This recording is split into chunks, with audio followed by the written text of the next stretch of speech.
क्या आप तसव्वुर कर सकते हैं कि एक लाश हवाई जहाज के आम मुसाफिरों में बैठी हो और वो वाहिद इंसान जिसने उसे देखा अब तक जिंदा है, मगर मुकम्मल खामोश? ये सिर्फ कहानी नहीं, ये एक ऐसी हकीकत है जो आपको सोने नहीं देगी।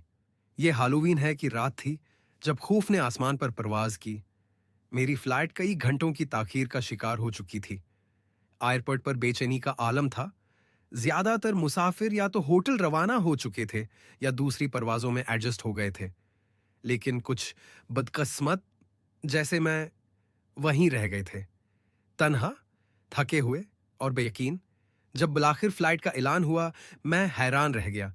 पूरा जहाज तकरीबन खाली था, कल मिला के शायद 8 या निहायत में मुसाफिर। ऐसा सुकूत जो दिल है धड़कने लगा कि धड़कन से भी तेज महसूस हो। मैंने अगली कतार की एक खामोश सीट का इंतखाब किया। कुछ मुसाफिर पीछे की कतारों में एक साथ बैठे थे। लगता था वो एक दूसरे को जानते हैं या शायद एक ही राज के बोझ तले दबे हों। पहले तो सब ठीक लग रहा था, मगर जो ही जहाज ने परवाज भरी, अंधेरा आसमान पर छा गया। खिड़की से कुछ नजर न आ रहा था, सिर्फ गहरी स्याही। मेरे अंदर एक अनजाना खौफ उभरने लगा और मैंने खुद को मसरूफ रखने के लिए मोबाइल निकालने का सोचा। लेकिन इसी लम्हे एक फजाई मेजबान मेरे करीब आई। क्या आप अपनी सेट तब्दील कर सकते हैं? इसकी मुस्कुराहट में सर्दी थी, जैसे जज्बात से खाली हो। मैंने बगैर सवाल किए सेट बदल ली और शायद नई सीट पर बैठते ही पूरा कीबन एकदम खामोश हो गया। मुसाफिरों की सरगोशियां आहिस्ता आहिस्ता खत्म हो गईं। चेहरों पर खौफ था, आंखों में बेकिनी। और फिर मैंने भी वही देखा जो सब देखकर खामोश हो चुके थे।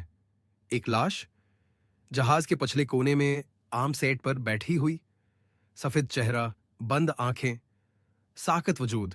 मेरे रोंगटे खड़े हो गए।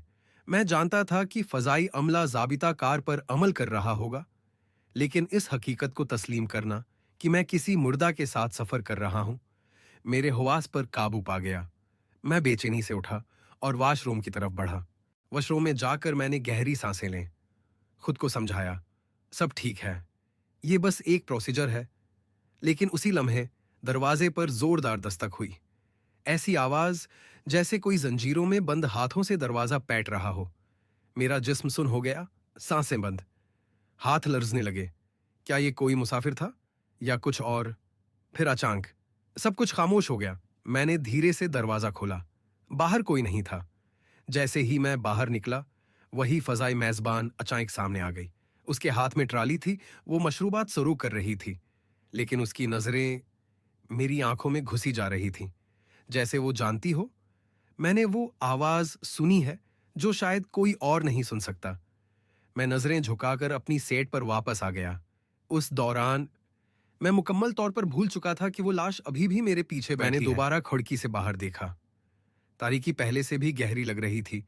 मुसाफिर अब भी खामोश थे। किसी ने भी दस्तक का जिक्र नहीं किया, किसी ने भी खौफ जाहिर नहीं किया। क्या वो सब मेरे जिहन का फरेब है था, या वो कुछ सिर्फ मुझे ही दिखाई दिया? मैं कुछ नहीं जानता, लेकिन एक बात तय है, वो परवाज सिर्फ एक फ्लाइट नहीं थी, वो एक सफर था। एक ऐसी दुनिया की जानिब जहां वक्त, जिंदगी और मौत का कोई मफहूम नहीं होता। अब भी जब मैं अपनी आंखें बंद करता हूं, मुझे वो दरवाजे की दस्तक सुनाई देती है। अगर आपको कभी हालोवीन पर परवाज करनी पड़े, तो याद रखें, हर सीट नंबर जिंदा लोगों के लिए नहीं होता।